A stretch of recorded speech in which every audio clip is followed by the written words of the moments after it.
I'm not the kind of person who chases chaos. I like schedules, clean bathrooms, defined plans. But my husband Barry's a little looser with things.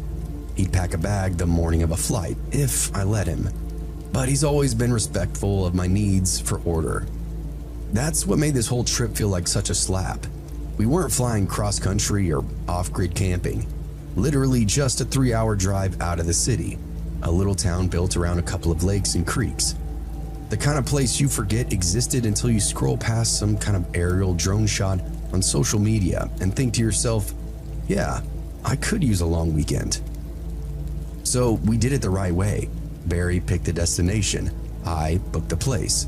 One of those Airbnbs that looked a little too perfect. Bright white interior, Edison bulb lighting, and a fire pit in the backyard. It said it was walking distance to the river. Sounds good. I cross-checked the references, verified the host profile, and made sure the lockbox code had come through properly. The booking confirmation said it had been recently cleaned and was fully reset for our arrival. That was the last phrase they used, reset, like we were loading into some digital hotel room and didn't remember the last guest. The drive-in was easy, mostly 2-lane roads and flat farmland broken up by little clusters of trees. There were actual cows out there. We stopped at this diner around 15 minutes from the house and had soup and grilled cheese, like we were retirees, just to buy ourselves time until the official check-in window had arrived. When we finally pulled up into the neighborhood, it was a lot quieter than I expected it to be. No kids on bikes, nobody out mowing their lawn or washing their car. And the house itself sat at the far end of the cul-de-sac, boxed in by tall hedges and a rickety wooden fence in the backyard. The first thing that I noticed was the car. Not the one we drove in with, but the other one parked at the curb. Sleek, silver, clearly newer than anything else on that street. The hood was dusted over though, and pine needles were stuck to the windshield like nobody had even bothered to move it in days. I remember saying, "Do you think somebody's still here?" Barry just shrugged and got out to stretch. I didn't like that. I don't shrug things off like that either. I'd triple check a locked door before bed if I heard a single creak from the HVAC. I pulled up the app and clicked through the reservation. Everything looked right. Dates, address, check-in instructions. I even had a backup email from the host with a note about the key being inside the lockbox. Still, I called customer service just to be sure, and after a brief hold, the woman on the line told me everything had been confirmed. The host had supposedly cleared the place out earlier in the week, and sometimes people just leave their cars behind if they get picked up. Barry was already halfway to the porch by the time I hung up my phone. The lockbox clicked open without any kind of fight. Inside was a single brass key, old school, a little tarnished around the ridges. Barry held it up like he just won a prize and then slipped it into the knob. The front door creaked inward, revealing a tastefully decorated living room, neutral tones, abstract wall art, and one of those fake fireplaces with glowing logs. It looked like it was designed to look clean, without any kind of personality. And at first glance, it did look exactly like the pictures I saw before. Still, I stepped in slowly. The air wasn't stale exactly, but it wasn't fresh either. Like somebody had opened up all the windows earlier in that day and then shut them again just before we arrived. Barry walked in, called out a friendly hello, like we were visiting old friends or something. Of course, there was no answer, just the gentle hum of a ceiling fan and the faint click of a wall clock. We brought in our bags and cooler, moving room from room. Kitchen, dining area, guest room, and bathroom. It all looked fine. I kept waiting for something to jump out though. Clothes on the floor, dishes in the sink, a door that wouldn't open. But it was quiet. But there was just something about it, something gnawing at me. The staging felt far too perfect, like it had been reconstructed, not just cleaned. But I tried to shake the thought. Barry lugged the cooler into the kitchen while I wandered down the hallway. He called for me a minute later, voice sharp. Babe, you gotta see this. I came back and found him standing with the fridge door wide open. Inside, it wasn't empty, not even close. It was packed full: milk, deli meat, a full vegetable crisper, beer, a wrapped cheesecake on the top shelf, and everything was fresh. I leaned in and checked the labels. Nothing was expired. Somebody had stocked this fridge within the last few days. "This isn't ours, is it?" Barry said, though of course I knew it wasn't. "Did you order groceries?" "No," I said. "And this isn't leftover from the guests. There's no way this stuff would still be good." I pulled out my phone and wrote to the backup Airbnb contact that I'd been given, the real-time guest liaison or whatever they called themselves. I told them about the fridge. 15 minutes later, I got a reply and said, "Oh no, thanks for letting us know. It was an honest mistake. Owner must have left it by accident. Home is definitely vacant though. You're all clear to settle in. Enjoy your stay." No apology, just that vague, breezy dismissal. Barry then cracked open a soda from the fridge because of course he would, and then went to get the bags from the car. I stayed behind and wandered to the bathroom. It was clean, like everything else. Queen bed made tight, suitcase stand folded in the corner, lamp on the nightstand. The adjoining bathroom was lit by one high-frosted window and smelled faintly of lemon cleaner. That's when I noticed the medicine bottles on the back of the toilet. 6 orange prescription containers lined up in a row. I stepped in and picked one up. Hydrocodone, 10 milligrams. But the name was smudged. The date was only a week old though. The others were similar: painkillers, anti-nausea, sleeping aids. Next to them sat a manila envelope thick with paperwork. I slid the top open and saw forms from a regional cancer center. Billing information, treatment plans, chemo schedules, home care notes, radiation prep. I flipped through, my gut turning tighter and tighter. These weren't old papers, they were active, ongoing. "Barry!" I called out. And that's when I heard him scream. It was short and panicked, not drawn out. A gut-level sound that ripped me away from the sink and then down the hall. I followed the sound to the master bedroom where Barry stood frozen just inside the doorway. I pushed past him and stopped cold. There was a body on the carpet. Male, adult, face down. The skin was gray-green and sloughing in places. The stench hit me like a wet rag. Not quite rot, but the early oily phase of decomposition. Metallic, sour, unmistakable. His fingers were curled like claws, arms stretched downward towards the door, as if he was trying to drag himself out. His clothes were damp with old sweat and waste. The back of his shirt was soaked through and stained with a deep maroon where he apparently had leaked out while lying there. One leg was twisted unnaturally beneath him, like it had just given out halfway through the crawl. Barry backed out of the room gagging, and I just stood there, staring, because the rest of it was falling into place in my head. The full fridge, the medicine, the car out front. The Airbnb confirmation that the host had cleared out the week prior. "He didn't leave," I said aloud, now numb. "He was always still here." Barry didn't answer me. He was halfway in the hallway now, bent over and dry heaving. I stepped in carefully and skirted around the mess on the floor, checked the dresser. It was still full of clothes, men's underwear, socks, folded t-shirts. The nightstand had a charger plugged in. His wallet was open next to a glass of water. I didn't touch it, but I could see his license through the little plastic flap. Same last name as the booking. This was the host, the guy who'd supposedly cleaned the house before we got there. Only he never finished. He died doing it. I turned and followed Barry back down the hall. He was already on the phone with the Airbnb again, pacing in the living room, trying to stay calm but quickly unraveling with every single breath. "Yeah, we just found a body. No, a body. It's in the house you said was clean and empty. No, this isn't like the fridge. This is a man's corpse literally rotting in the back bedroom." I stood in the middle of the kitchen and just stared at the counter, willing my thoughts to line up. The fridge, the prescriptions, the car, the fact that somebody approved our stay without ever even physically checking the property. The fact that we've been dismissed twice by customer service people who clearly didn't verify a fucking thing. There was no malice or conspiracy, just negligence, the kind that gets people hurt. The police showed up maybe 30 minutes later. 2 cruisers, no lights or sirens. The first officer to enter took one breath inside the master bedroom, then doubled back with a hand over his nose.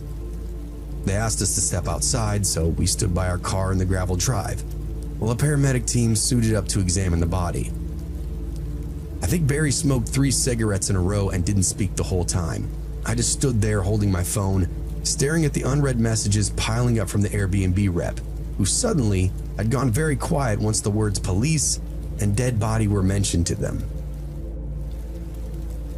An older detective arrived not long after, lean and very deliberate, gray mustache and mirrored sunglasses. He spoke to me first. "Do you know the deceased, ma'am?" he asked me. "No," I said. "We were renting the place. He was supposed to be gone. The company told us the house had already been cleaned and the owner had vacated the property." He raised his eyebrow. "You ever been here before?" "No." "You touch anything?" I hesitated.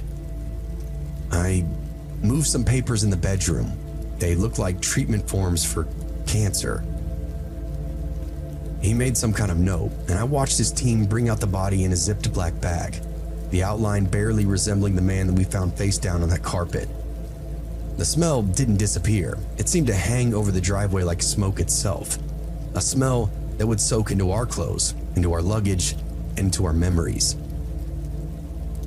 They questioned Barry next, and his answers seemed to be shorter than mine, or clipped. They asked us to give a formal statement at the station, but they could also tell that we were shaken up, so they offered to let us go after taking photos of our IDs and then verifying our reservation. We left, and the detective said something strange before we did. We had no reports of this man missing, no wellness checks, nobody called. As far as anybody's concerned, he was still alive until you opened up that front door. I nodded but didn't say what I was thinking. He probably had nobody left to check on him. We drove to the nearest Super 8, about 15 minutes outside of town. The lobby smelled like disinfectant and vending machine coffee. Barry didn't say anything until we were lying in the stiff queen bed with the TV on mute, and our shoes still on. "What if we hadn't gone into that room?" he asked. "What if we just spent the weekend there, slept next door while he was rotting down the hall?" I didn't answer because I already knew. The next morning, I got an email from the Airbnb apologizing for the inconvenience and assured me that the matter had been escalated to the safety response team. Our entire trip had been refunded. They even offered us a free future stay. I deleted that email without saying anything in response, and then quickly deleted the app.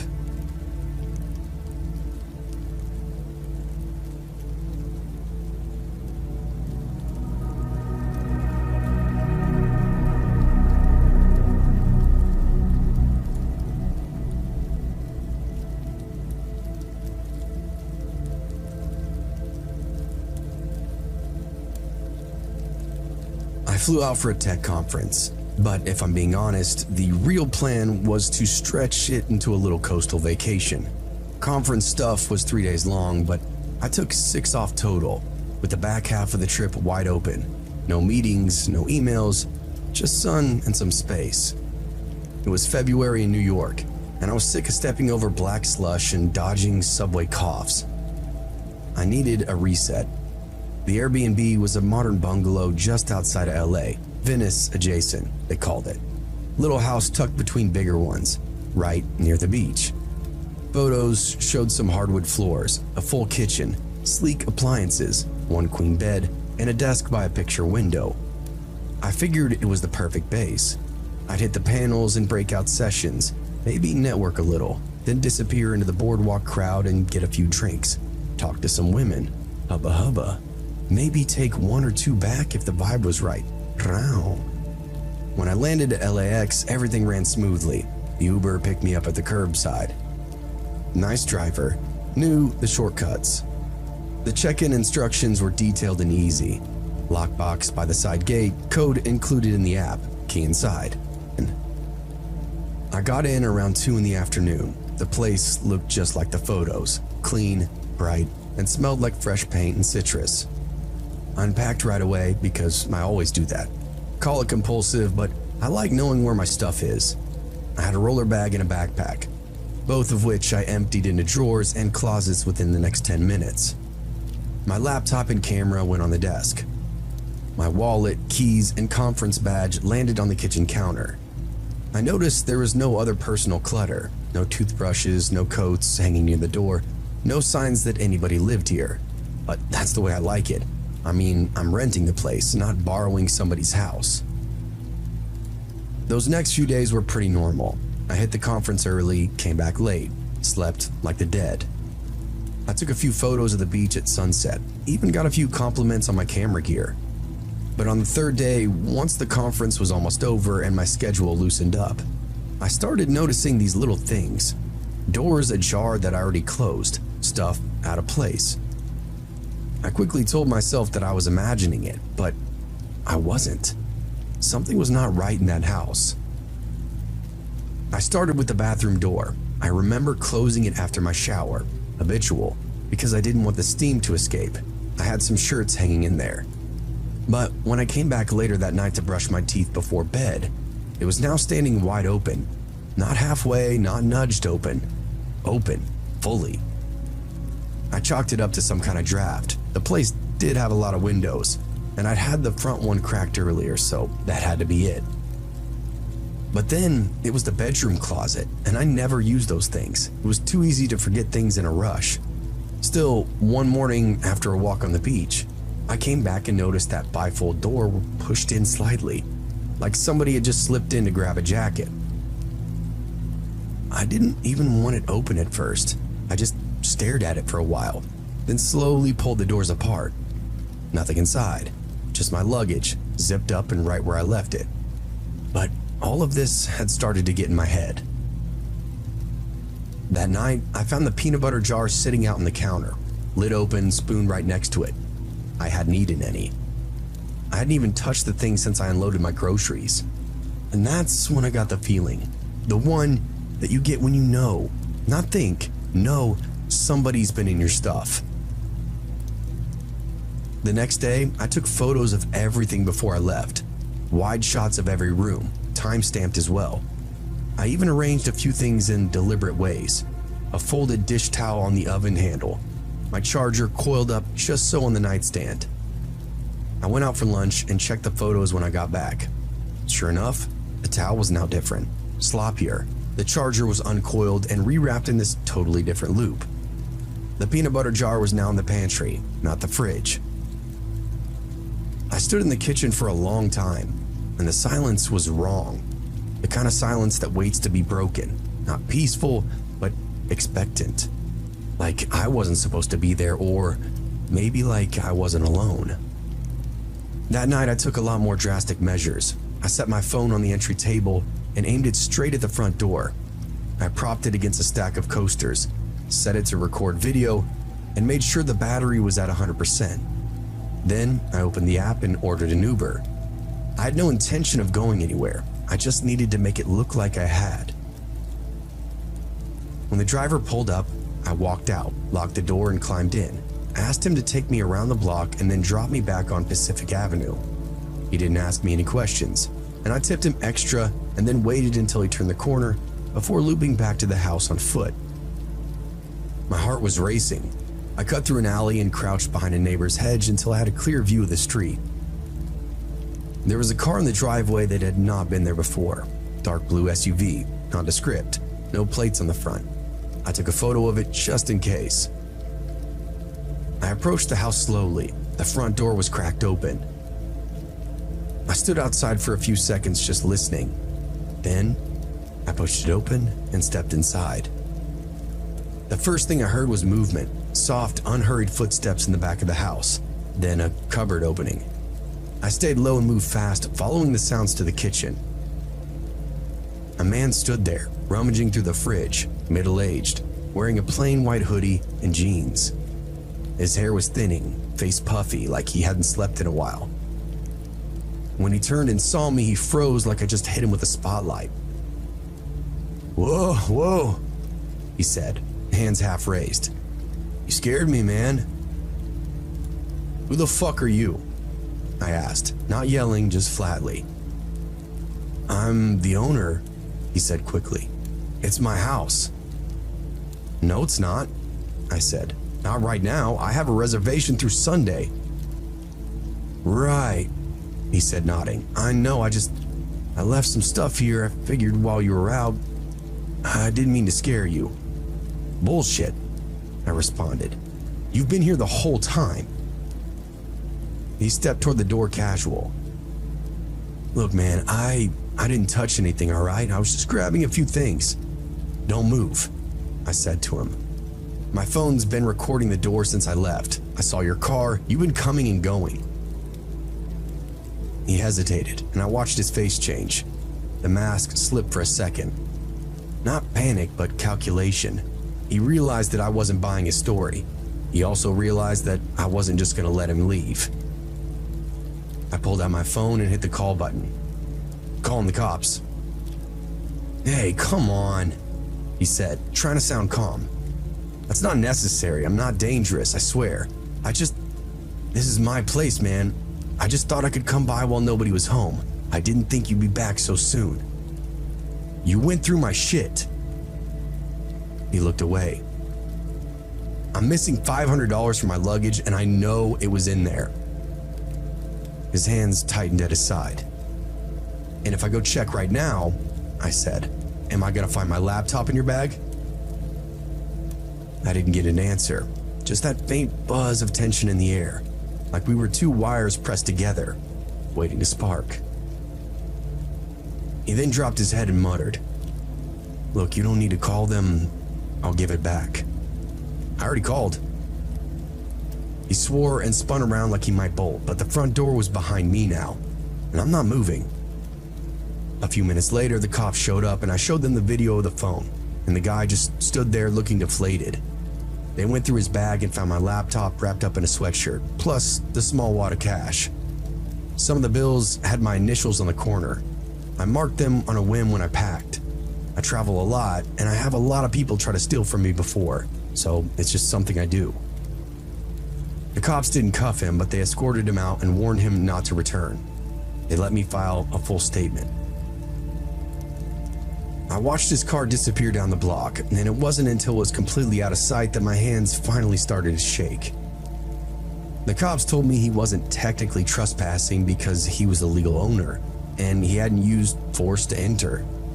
It would take a formal complaint from Airbnb for charges to stick. But the officer nodded toward the recording on my phone and said, "That'll definitely help. They're going to want to see that." I told them that I'd send it to whoever needed it. That night, because of everything, I didn't sleep much. I pushed the chair under the doorknob like some old cartoon, kept the lights on in every room, and stacked my suitcase in front of the front bedroom window, just in case I heard glass breaking. I waited for the sound of tires on gravel, the glint of that blue SUV pulling back into view, but it never came. I called the Airbnb first thing in the morning, walked them through everything that took place. To their credit, they didn't fight on anything. The woman I spoke to sounded young but serious enough. She asked for the video, the photos of the car, and the copy of the police report, which I emailed over that afternoon. By the end of that day, I had a full refund. They also added credit to my account and sent a follow-up message saying the host had been permanently suspended. Apparently, this wasn't the first time they'd gotten complaints about him. "We were already reviewing his activity," she told me. "I'm really sorry it took something like this to push it over the line." So am I. I stayed that last night of the trip in a boutique hotel closer to downtown. It wasn't fancy, cramped room, barely enough space to turn around in the shower, but the key card worked and nobody crept through my kitchen while I was gone, so that's good, right? I kept thinking about how easily I could have missed it though, if I stayed out a little longer that day or turned the camera a few degrees to the left. I might have come back to a wiped laptop, empty cash stash, and a gaslit conversation with some apologetic stranger claiming, Oh wow, you must have just misplaced it.